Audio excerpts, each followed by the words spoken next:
Massoko, numa das lives, ou mais outros criadores de conteúdos do YouTube, eu tive que sair a correr do Zimbábue para Moçambique para participar numa live que tinha que participar, estando em Moçambique. Ok, na verdade, a Frelimo é um incumpridor dos acordos. Na verdade, veio se provando com afirmações do presidente da República, Daniel Francisco Chapo, e também agora Venâncio veio a confirmar isto, e eu já tinha falado várias vezes e agora acompanhe eu abordando sobre este assunto. Claro. Será que isso aqui, o Chapo não enganou o Venâncio Mondlane dizendo que tá bom, eu vou libertar as pessoas, mas só para poder passar o momento? Como é que você olha esse tipo de acordos que até então não estão a refletir daquilo que é a expectativa do povo? Irmãos, é assim, irmão Mussagini Cosa, é aquilo que eu acabei de dizer, que a Frelimo não cumpriu nenhum dos acordos anteriores, não será desta vez que vai cumprir os acordos. Temos o caso de Vitano Singano, que é um dos casos mais gritantes, que as pessoas não sabem exatamente o que está a acontecer, e temos muitos que estão presos e que até hoje não sabemos exatamente qual é a situação deles. E temos que dizer que até o próprio Venâncio Antônio Bila Mondlane ainda tem processo, que está numa instrução preparatória até agora. Denis Tivana ainda tem processo, que está numa instrução preparatória. Ainda não apareceram publicamente dizer que aqueles processos todos já foram arquivados, tipo, já não vão mais avançar. Então, não há cumprimento de acordo e não vai-se cumprir nenhum acordo. A Frelimo sabe, temos uma coisa a dizer aqui. Sempre tem aquela coisa que dá golpe de mestre.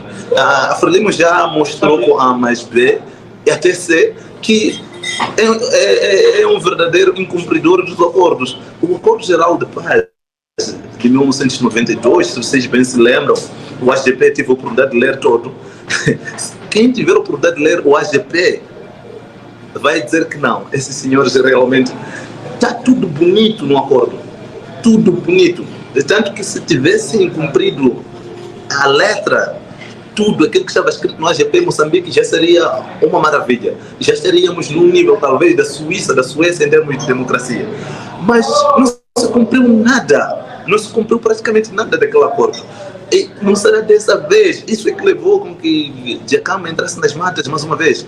Cumprido. Com Venâncio Mondlane não há nenhum acordo, e onde não há acordo não há nada a cumprir. Mas houve conversações com Mondlane? Não houve conversações. Houve encontros onde chegamos à conclusão que havia necessidade de pacificar o país. E realmente pacificou-se o país. Com que medidas concretas? Deixar de fazer o discurso de ódio, porque o ódio gera ódio, e passar a fazer um discurso pacífico. Tanto ele, como eu, como chefe de Estado. E passamos a fazer isso. Este foi o remédio, Santo. Ok, o que eu quero partilhar convosco?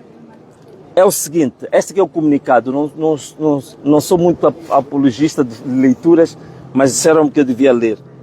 Depois da crise pós-eleitoral que se registrou logo a seguir às eleições gerais de 9 de outubro de 2024, cujos resultados foram fortemente contestados pela população e levaram o candidato presidencial da oposição, Venâncio Mondlane, a ter que ir ao exílio por 3 meses, realizaram-se 2 sessões de conversações entre Daniel Chapo, indicado como vencedor pelo Conselho Constitucional, e Venâncio Mondlane, tomado como segundo mais votado.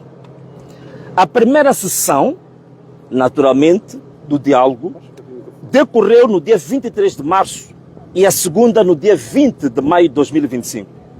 Segundo Venâncio Mondlane, único dos contendores que fez uma comunicação política para o fim das hostilidades entre a população e as autoridades de direito, haviam sido acordados nestes 2 encontros 6 pontos, sendo 4 no primeiro e 2 acrescidos no segundo encontro. Os pontos do acordo se resumem como indicado a seguir. Pontos debatidos e acordados. Ponto número 1.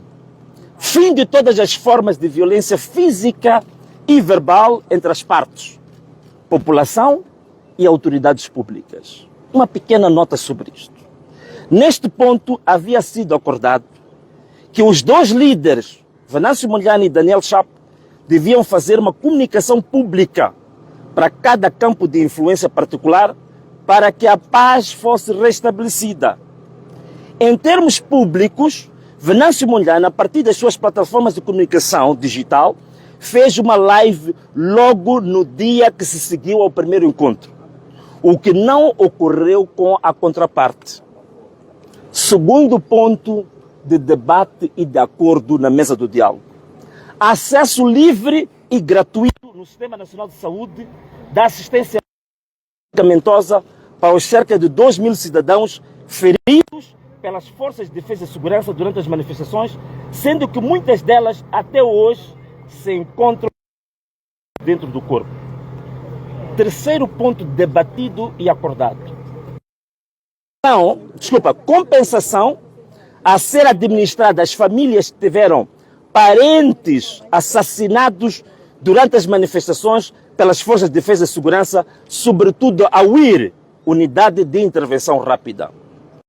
Quarto ponto debatido e acordado: libertação dos mais de 4.000 cidadãos que se encontram detidos no âmbito das manifestações pós-eleitorais, ficando apenas por determinar tecnicamente se seria por via da amnistia ou do indulto. Quinto ponto debatido e acordado: viabilização do registro do partido do ex-candidato Venâncio Mondlane, por formas que pudesse ele e os seus seguidores e colaboradores ter uma instituição oficial para exercer o direito de participação política dentro do quadro legal e constitucional do país. Sexto ponto e o último: possibilidade de integração de quadros do projeto político de Venâncio Mondlane na recém-criada Comissão Técnica para o Diálogo Nacional Inclusivo. Ressalte-se que estas duas sessões de diálogo foram testemunhadas por um grupo de cidadãos na sociedade que se auto-intitulam patriotas, nomeadamente. Quem são estas testemunhas? Primeira testemunha, Severino Nguenha, que é coordenador dos patriotas ou dos facilitadores, que é o atual reitor da Universidade Técnica de Moçambique.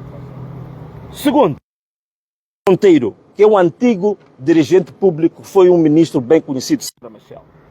Luís Bernardo Nguana, antigo dirigente público, académico e autor de um livro que se designou entre os 100 maiores da literatura africana.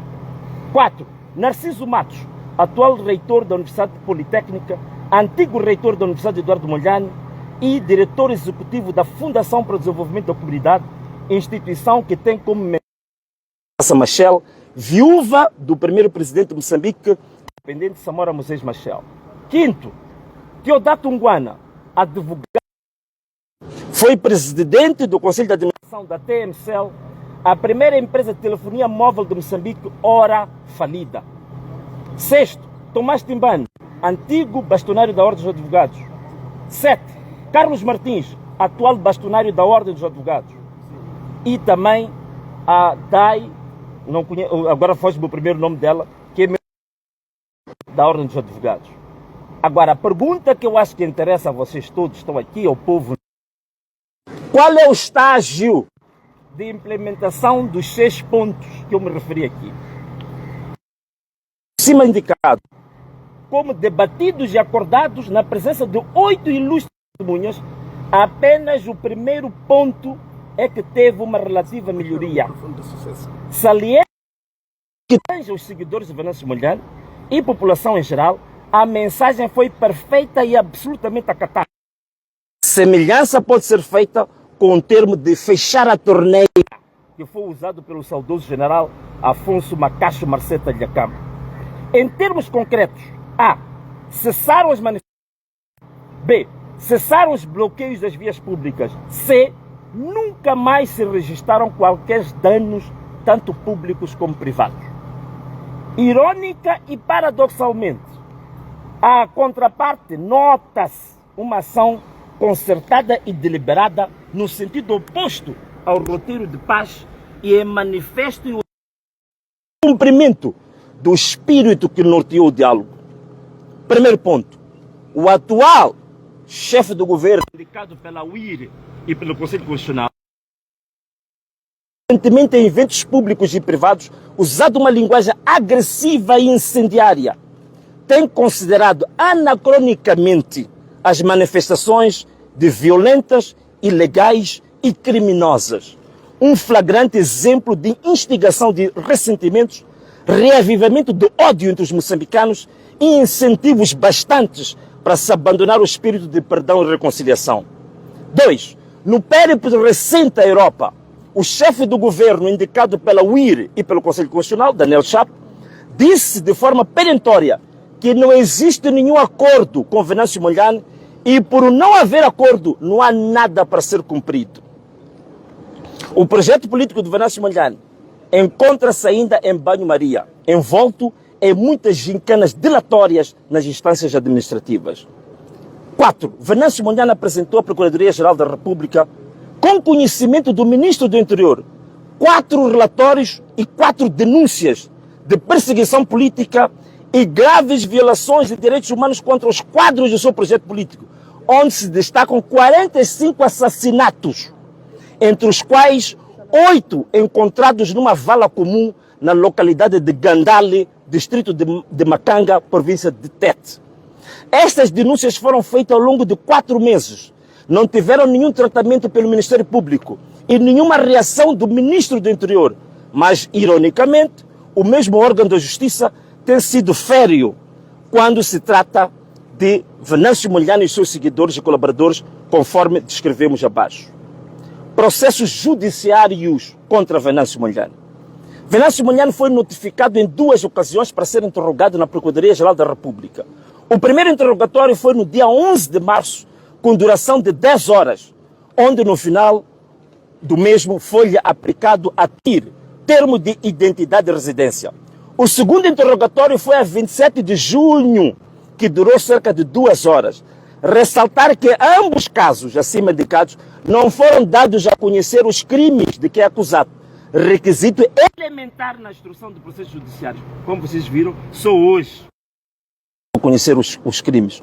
Outro dado bastante importante é que no segundo interrogatório o procurador expulsou um dos advogados de Venâncio Mondlane da sala apenas porque este questionou a consistência dos procedimentos adotados e feito pelo magistrado indispensavelmente uma interpretação com a intenção de forçar ao arguido a uma confissão capciosa. O poder judiciário, a procuradoria, tem sido usada como instrumento de perpetuação de perseguição contra Venâncio Mondlane, onde lhe foram instaurados inúmeros processos entre civis e criminais. As notificações são feitas com frequência para interrogatórios com texto contendo linguagem belicosa, como promessa de prisão em caso de não comparecer. Muito recentemente, um dos últimos feitos pela Procuradoria, Venâncio Mondlane à saída foi escoltado por uma força policial musculada, como se estivesse num teatro de guerra, onde infelizmente esta mesma força não se faz presente, onde infelizmente a população precisa desta força e lá não está. Disparando gás lacrimogéneo e balas verdadeiras em todo o percurso da Procuradoria até a residência do vizinho. Nesta semana, ainda ontem, segunda-feira, dia 21 de julho, Venâncio Mondlane, ao regressar de um périplo pela Europa, ao chegar no aeroporto de Mavalane, é recebido por um policial descomunal, desproporcionalmente armada, disparando gás lacrimogéneo por todos os lugares onde Venâncio Mondlane era interpelado por populares para o saudar. Para esta terça-feira, dia 22, segue Venâncio Mondlane para essa notificação, que vocês agora já tiveram conhecimento, para uma sessão de contornos suspeitos e cuja gravidade vocês já tiveram conhecimento. Em conclusão, tudo está cingido no fato de Venâncio Mondlane ter protestado contra uma fraude eleitoral inequívoca, denunciada por vários observadores internacionais. Curiosamente, no relatório da própria Procuradoria-Geral da República, se referia que não haviam condições dos resultados eleitorais terem sido aprovados e publicados. Para terminar, Estamos perante o uso seletivo da lei, onde os aliados e os conformados com a monumental fraude eleitoral recebem privilégios, mas os inconformados são tratados de forma draconiana para lhes vergar não só os joelhos, mas também a consciência. Algo absolutamente impossível para ocorrer com um espírito intrépido como o de VM7. Em relação à natureza desta cruzada judiciária contra Venâncio Mondlane, ela se encaixa perfeitamente na célebre frase do famigerado político brasileiro Getúlio Vargas: aos amigos, tudo; aos inimigos, a lei. Este país é nosso. Salve Moçambique! Ana Malala! Agora o que temos a dizer? Sinceramente, aqui não há compromisso, não há nada. O próprio povo moçambicano é que tem que dar resposta a tudo quanto é necessidade sua. Muito obrigado. Temos um encontro marcado para o próximo vídeo. Tchau, tchau.